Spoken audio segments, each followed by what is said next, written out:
The interview hall was already buzzing with ambition when everything went wrong in a single, irreversible moment. Ties were straightened, resumes clutched like lifelines, and futures were being silently negotiated in the air.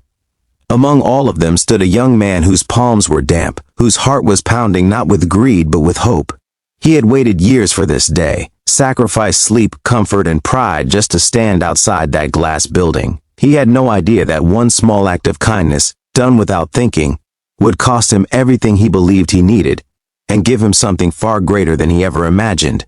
If you believe in kindness, second chances, and quiet acts that change lives, take a moment right now to like this video, comment your thoughts, share it with someone who needs hope, and subscribe to the channel for more heart-touching stories like this.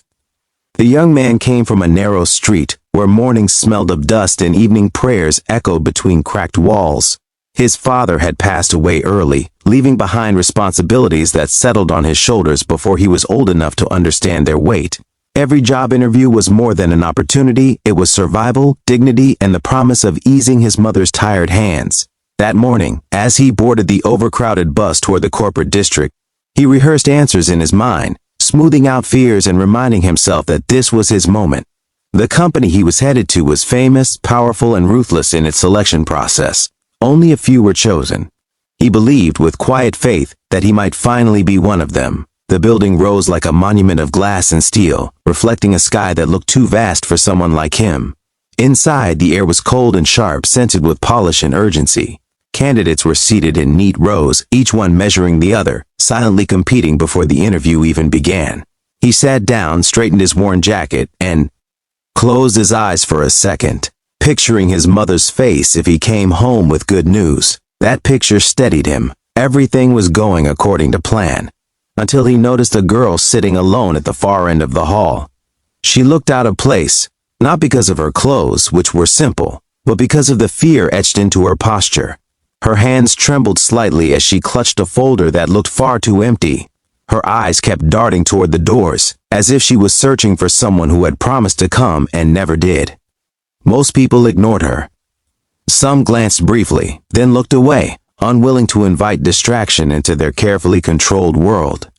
The young man tried to focus on his own thoughts, but something tugged at him, a quiet discomfort that refused to be ignored. Then it happened. The girl stood up suddenly, her knees buckling as the color drained from her face. In a moment that felt unbearably loud, she collapsed to the floor. Gasps rippled through the hall, but no one moved at first. Fear has a way of freezing people when they're afraid of inconvenience. The young man didn't think. He didn't calculate time, consequences, or competition.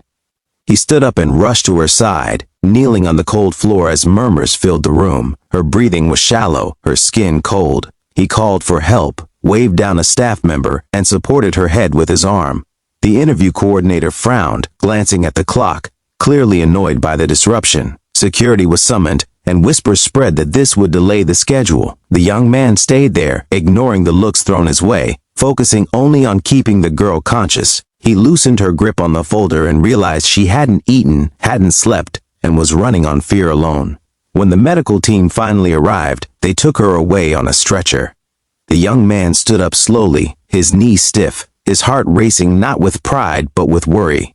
As he turned back toward his seat, the coordinator stopped him with a sharp look. He was informed, coldly, that his name had been called while he was busy, and the interview panel had moved on. There were no second chances. Rules were rules. His opportunity, the one he had built his entire life around, was gone. He tried to explain, not with anger but with desperation, but the words fell flat against polished indifference. Around him, other candidates avoided his eyes, relieved that it wasn't them who had been disqualified. He walked out of the building, in a haze, the sun outside too bright, too cruel. Each step felt heavier than the last. He had done the right thing, everyone said that in theory, but theory didn't pay bills or feed families. As he sat on the curb burying his face in his hands, the weight of his decision finally crashed down on him. Days passed, then weeks. Rejections filled his inbox, each one carefully worded but equally hollow. He took temporary work wherever he could find it, hauling boxes, cleaning offices after hours, doing anything that would bring home a little money. At night, doubt crept in like a thief. He replayed that moment in the interview hall again and again, wondering if kindness was a luxury meant only for those who could afford to lose. His mother noticed the change in him, the quiet heaviness, but he never told her the full story. He didn't want her to think her son's goodness was a mistake. Meanwhile, far away from his struggles, the girl he had helped lay in a private hospital room, staring at the ceiling with tears in her eyes. She wasn't a candidate at all. She had come to the building searching for her father after a bitter argument, determined to prove she could stand on her own without his influence. Her collapse wasn't just physical exhaustion, it was emotional rebellion colliding with reality.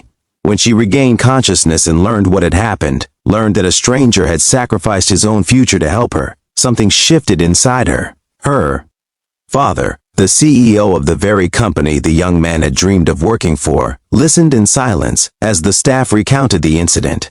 He was a man known for sharp decisions and sharper boundaries, someone who believed the corporate world rewarded only strength. Yet as he watched the security footage of the young man kneeling on the floor, ignoring his own name being called, his expression softened in a way few had ever seen. This was not weakness, this was character. The CEO ordered an investigation, not into the disruption, but into the young man himself. He learned about the small home, the widowed mother, the years of quiet perseverance. He learned that the young man had never complained, never demanded recognition. The file told a story far more compelling than any polished resume. Still, the CEO hesitated. Intervening directly would raise questions, accusations of favoritism. The corporate world was unforgiving in its judgments. Back in his modest room, the young man received an email that made his hands shake. It was an invitation not to an interview, but to a meeting with senior management. Confusion and fear tangled in his chest as he read it again and again, certain it had been sent by mistake. He almost didn't go, afraid of hoping too much. But something inside him whispered that this might be the answer to the question that had haunted him for weeks. The meeting room was quieter than the interview hall, the silence heavier. He sat alone at a long table, feeling small under the weight of expectation. When the CEO entered, the room seemed to shift. The young man recognized him instantly, not just as a powerful figure, but as the father of the girl he had helped. Shame and relief collided within him. He expected reprimand, maybe even blame. Instead, he felt something else entirely, a calm acknowledgement. The CEO spoke about values, about the kind of people who build companies and the kind who build societies. He spoke about how rules exist to create order. But humanity exists to give meaning. The young man listened, his heart pounding, unsure where this was leading. Then came the words that changed everything. The CEO told him that opportunities lost for doing the right thing were not truly losses, and that the company needed people who would choose compassion even when it cost them dearly. The job offered to him was not just employment, it was trust. It was a chance to grow, to learn, and to prove that kindness and competence could coexist. As he left the building that day, the glass walls no longer felt intimidating. They reflected a version of himself he had almost forgotten, someone worthy, not because of success, but because of integrity. Life didn't become perfect overnight. He worked hard, made mistakes, learned lessons the difficult way. But each step forward felt anchored in something solid. His mother cried when he told her, not because of the salary, but because she recognized the man her son had become. The girl, now recovering and reconciling with her father, carried the memory of that day as a reminder that real strength often appears in the most unexpected forms. Years later, the story would be told in hushed tones within the company, not as a tale of charity, but as a lesson. A reminder that the true measure of success is not how much you gain, but what you're willing to give when no one is watching. The young man never boasted about what he had done. He simply lived it, every day, in quiet choices that echoed far beyond him. Before this story ends, take a moment and comment below where you're watching from, and whether you believe kindness always finds its way back. If this story touched your heart, if it reminded you that doing the right thing still matters in a world obsessed with winning, please like, comment, share, and subscribe. Your support helps stories like this reach those who need them most, and maybe, just maybe, it will inspire someone to choose kindness when it matters most.